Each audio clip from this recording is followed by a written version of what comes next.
Creativity comes from culture. True? Makes sense? Advancement comes from creatively solving complex problems. When you study flow state, so your employees, you want to get them into flow state as much as possible. Flow state is when you have fast feedback loops and then the goals that are trying to be achieved are beyond their current ability to achieve. So when you get this, you can read through this entire thing. The best thing that you can create from a philosophical standpoint, if you're a T1 or a T2, T1 is your CEO, decision makers, C-suite, T2 would be managers. The best thing that you can do to create flow is to put somebody into a position where they do not have enough time or resources to solve the problem that they're trying to solve. So you want your team to be slightly understaffed. If you're overstaffed, then you actually suck the creativity out of the staff because there's no constraint. You're going to solve problems the easy way. Does it make sense? So you have to engineer your team so that they're solving problems the right way rather than the easy way. So you want an environment where people have almost enough time to hit deadlines, but not quite enough time. Now this is not classical. You're not going to really read this. This is startup material. Now, let's be honest, like the people teaching in college have never run a business. So they're teaching you principles that are based on a intellectual understanding rather than actually being in the weeds of the business. So my philosophy of management is I want people to have flow state, which means you set a big target, you take the timelines, and you create tension between the target and the timelines. Just like in the gym, that tension creates growth, okay? As a founder, and this is dense, so we're not gonna like spend enough time to really go through every single thing in this playbook, but how many of you would say you're a type A personality? Bijel's definitely a type A. How many of you would say that you enjoy control?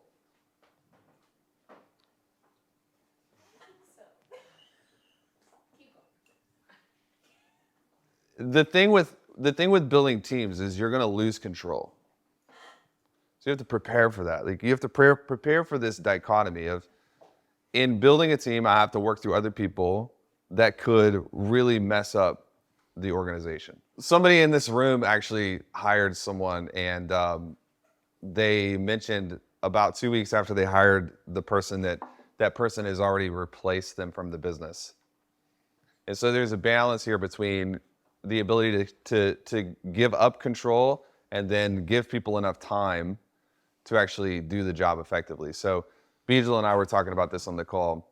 You want to have about 6 months of onboarding time for people because it is risky to bring people into an organization and give them autonomy and decision-making power if they are not properly onboarded into the culture. And here's the thing about A players. An A player doesn't want to change the organization usually in the first 6 months, unless the organization's on fire, and then they will. But most of the people that you're hiring are going to take several months to learn the culture and how to navigate through the culture. So back to the dichotomy of building a team. You're going to have to get to the place where you give up control, but you at the same time teach people how to think, because doing the job well is more of an issue of thinking than it is an issue of doing. You guys know that T1, T2, T3, we're usually going to find, this is how I build businesses, I'm going to find a T1 first. T1 is your decision maker. So I don't go into businesses with the group of T3s, which is a group of laborers. I don't do that. I always find a T1 who can duplicate me and go out and do the decision making necessary to build the rest of the team. Make sense? Another thing that's going to be really, really difficult is the temptation, and we're all in philosophy right now, so we haven't gotten into the weeds. This is a super high level, but this is written for this crew, is the temptation to hire really talented people and then tell them how to do their job. So that's also something you have to watch out for. Every founder has a lane. Like I know it's hard to hear this as a founder, but there are things you're not good at. You have to believe and internalize that. You're not good at everything. True? Some of y'all are like, oh, that. So you hire people to do the things that you're not great at doing, and then tell them how to do the things you're not good at doing. It kind of creates this weird culture, right? So a constant conversation. Jason was just with me yesterday, and I am being disobedient, and he's like, I can't believe you're doing this. I'm literally like going in and changing stuff in circle. I can't believe you're doing this. I'm like, I'm not supposed to be doing this. Then Dane walks in and he's like, where's the memo? Oh, I'm behind on the memo. And it was a great demonstration. It was like, oh, cool. Taylor is violating his own teaching. And he's got really, really good tech people, and then he's doing tech. He's not good at doing tech. It's just always gonna be a pattern that you have to watch out for. So stay in your lane. And when you stay in your lane, you're gonna have something called disconnection anxiety. Write it down. Disconnection anxiety is when you lose touch with the decisions that are being made, and therefore you feel anxious. And here's the problem, if you have high intuition and your gut is pretty good and dialed in, like most founders have good intuition. True? Like this is how they made what they made, is they can feel it. This is the problem, is disconnection anxiety will fool your intuition into thinking, I need to get involved here. And it's not actually your gut, it's your anxiety because you've relinquished control over something. So you just gotta know it's coming. You know, I set proper expectations with the Zoom recording. I said it's garbage. So you're gonna watch it and be like, this wasn't that bad. Why? Because the differential between the expectation and the real thing has been level set. You need to expect that you're gonna freak the hell out when you bring A players in and relinquish control. And you're constantly going to be wondering if they have done the job correctly or not. This is real stuff. Nobody's talking about this in books because most of the people wrote the books don't have any staff. It's hilarious. So, yes. So what's the difference between onboarding, where you don't like let them go, and relinquishing control? Like how do you... Onboarding for the first 6 months, I want to make sure somebody has my thinking. So a lot of our meetings after the 3 or 4 month mark, it's a lot of me asking questions. What do you think we should do? And eventually we get past, when we get into the weekly agenda setting, you'll see like people are telling me what they think before I get an opportunity to tell them what I think. And if there's a major disconnect there from like a infrastructure level, we'll fix it. But if it's just that they do something differently than me, then I'll let them do it.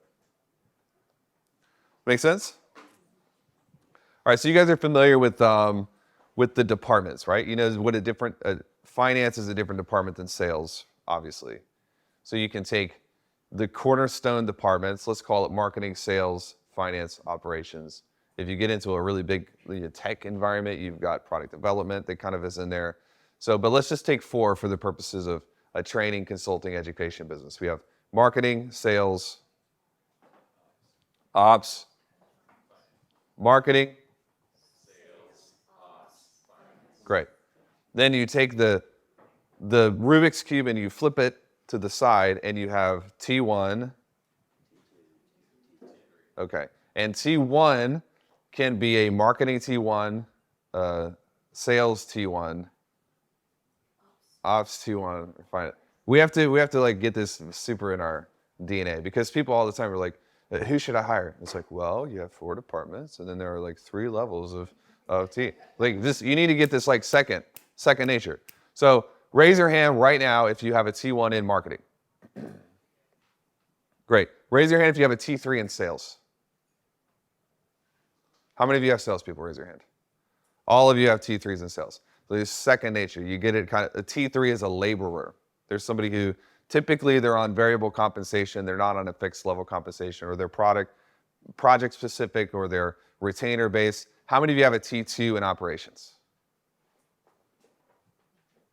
This will be a manager, somebody. So by the end of the playbook, if you really go through it, this will be muscle memory. Like, I have a T1 here, these departments T3. A properly staffed org chart is an org chart that is staffed specifically for the size and goals of the organization. So not everyone needs T3s, or not everyone needs a T1 in every department. You want to honor the revenue per head with the org chart. There again, we have tension. You'll notice this again and again, that I believe in creating max tension everywhere. This is a good thing. Because if you do not have tension, you have no torque. There's no speed without tension. There's no innovation without tension. And so we're constantly aligning the organization so that there's a little bit more to do than everybody can feasibly get done. And there's not quite enough time to hit certain deadlines, because if you're hitting 100% of your deadlines, you're not setting good goals. If everything's green all the time, you're not going to compete with me or Google or Elon or anyone. Does this make sense? This is an ethos. You just got to get it in your blood. Because sometimes it's like we feel the stress of like, I feel like we're understaffed. Good. You have to define what that means. And if you're ever overstaffed, you are going out of business. It's just a matter of time.